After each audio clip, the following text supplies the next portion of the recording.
સંદેશ ન્યૂઝ તમારી સાથે સત્યની સાથે અને સમાચારોના પ્રવાહમાં આપની સાથે હું કિન્નરી। સમાચારોની શરૂઆત કરીએ કચ્છથી આવી રહ્યા છે સમાચાર। કચ્છથી પકડાયેલા ડ્રગ્સ મુદ્દે મોટો ખુલાસો થયો છે। મુન્દ્રા બંદરેથી કરોડોનું કોકેન ઝડપાયું છે। શિપમાંથી કોકેન નો મોટો જથ્થો ઝડપી પાડવામાં આવ્યો છે। 115 કિલો કોકેન સાથે એક આરોપીને ઝડપી પાડવામાં આવ્યો। ગુજરાત એટીએસ અને પશ્ચિમ કચ્છ એસઓજી પોલીસની કાર્યવાહી। અંદાજિત 500 કરોડનું કોકેનનો મુદ્દામાલ કબજે કરવામાં આવ્યો છે। મુન્દ્રા બંદરેથી કરોડોનું કોકેન ઝડપાયું છે। શિપમાંથી કોકેનનો મોટો જથ્થો ઝડપી પાડવામાં આવ્યો છે। 115 કિલો કોકેન સાથે એક આરોપીને ઝડપી પાડવામાં આવ્યો છે। ગુજરાત એટીએસ અને પશ્ચિમ કચ્છ એસઓજી પોલીસની આ કાર્યવાહી સંયુક્ત કાર્યવાહી કરવામાં આવી છે।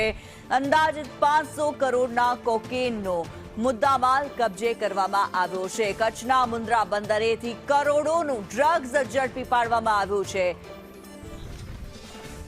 અલ્પેશ ગોસ્વામી અમારી સાથે જોડાયેલા છે। અલ્પેશ, આપની પાસેથી જાણવા માંગીશું, જે ઓપરેશન પાર પાડવામાં આવ્યું છે 500 કરોડનું જે ડ્રગ્સ છે તે ઝડપી પાડવામાં આવ્યું। કિન્નરી, કચ્છમાંથી વધુ એકવાર કરોડો રૂપિયાનું કોકેન ઝડપી પાડવામાં આવ્યું છે। ગુજરાત એટીએસ અને પશ્ચિમ કચ્છ એસઓજી પોલીસને ચોક્કસ બાતમી મળી હતી ને જેના આધારે મુન્દ્રા પોર્ટ પર તપાસ કરવામાં આવી હતી। તે દરમિયાન વિદેશથી આવેલા શિપમાંથી 115 કિલો જેટલું કોકેન મળ્યું છે, જેની આંતરરાષ્ટ્રીય બજાર કિંમત છે તે 500 કરોડ રૂપિયા થવા જાય છે। હાલ એટીએસ અને પશ્ચિમ કચ્છ પોલીસે એક આરોપીની પણ ધરપકડ કરી છે। આ શિપ ક્યાંથી આવ્યું હતું, કોને મંગાવ્યું હતું અને આ કોકેનનો જથ્થો કોને મળવાનો હતો તેને લઈને હાલ સુરક્ષા એજન્સીઓ દ્વારા તપાસ શરૂ કરવામાં આવી છે। કિન્નરી જી, ધન્યવાદ અલ્પેશ આ માહિતી માટે।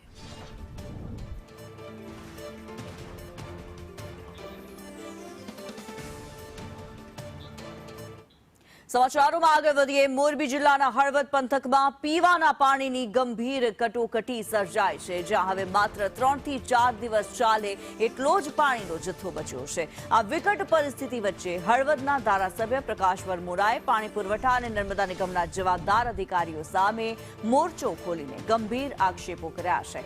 ધારાસભ્યએ પાણી પુરવઠા મંત્રીને પત્ર લખીને રજૂઆત કરી છે કે સરકારી અધિકારીઓ નેતાઓનું સાંભળતા નથી અને તંત્રમાં સંકલનનો ભારે અભાવ છે। હળવદ શહેર સહિત જામનગર અને દ્વારકા સુધી પીવાનું પાણી પૂરું પાડતા બ્રાહ્મણી ડેમ 2 ને ધ્રાંગધ્રા બ્રાન્ચ કેનાલ મારફતે ભરવામાં આવે છે, જે હાલ સફાઈ કામગીરી માટે બંધ કરાતા આ સંકટ ઊભું થયું છે।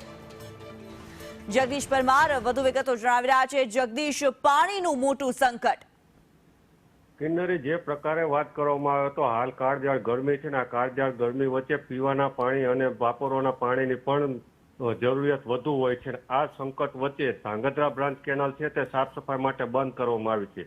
સાફ સફાઈ માટે બંધ કરવામાં આવતા આ જે પાણી છે તે બ્રાહ્મણી 2 ડેમમાં ભરવામાં આવે છે, પરંતુ બ્રાહ્મણી 2 ડેમમાં હાલ 3 થી 4 દિવસનો જ પાણીનો જથ્થો હોવાનું સામે આવ્યું છે। જે પ્રકારે હળવદ ધ્રાંગધ્રાના ધારાસભ્ય છે પ્રકાશભાઈ વરમોરાએ તેઓએ લેટર લખ્યો છે। રાજ્ય મંત્રી પાણી પુરવઠાના મંત્રી છે ઈશ્વરભાઈ પટેલે તેઓને આ પાણીને સંકટ વિશે પત્ર લખ્યો છે। સાથે જ તેમણે જણાવ્યું છે કે પાણી પુરવઠાના અને સરદાર સરોવરના જે અધિકારીઓ છે તેના વચ્ચે સંકલન નથી। આ સંકલન અભાવના પગલે જ આ પાણીનું સંકટ તોડાઈ રહ્યું છે। બ્રાહ્મણી 2 ડેમમાં જે પાણી છે તે હળવદ શહેર તેમજ આજુબાજુના ગ્રામ્ય વિસ્તાર સહિત જામનગર અને દ્વારકામાં પણ પીવાનું પાણી પમ્પિંગ વડે પૂરું પાડવામાં આવે છે। એટલે જે પ્રકારે બ્રાહ્મણી 2 ડેમમાં પાણીની હાલ અછત છે, એટલે કે જે પાણી 2-4 દિવસનું જ છે અને તેના લઈ પાણીનું સંકટ ઊભું થયું છે। સાથે જ હળવદ ધ્રાંગધ્રાના ધારાસભ્યએ ગંભીર આક્ષેપો પણ કર્યા છે કે જે પ્રકારે અધિકારીઓનું સંકલન નથી તેને લઈને જ આ આખી વિકટ પરિસ્થિતિ સર્જાઈ છે। કિન્નરી જી, ધન્યવાદ જગદીશ આ માહિતી માટે।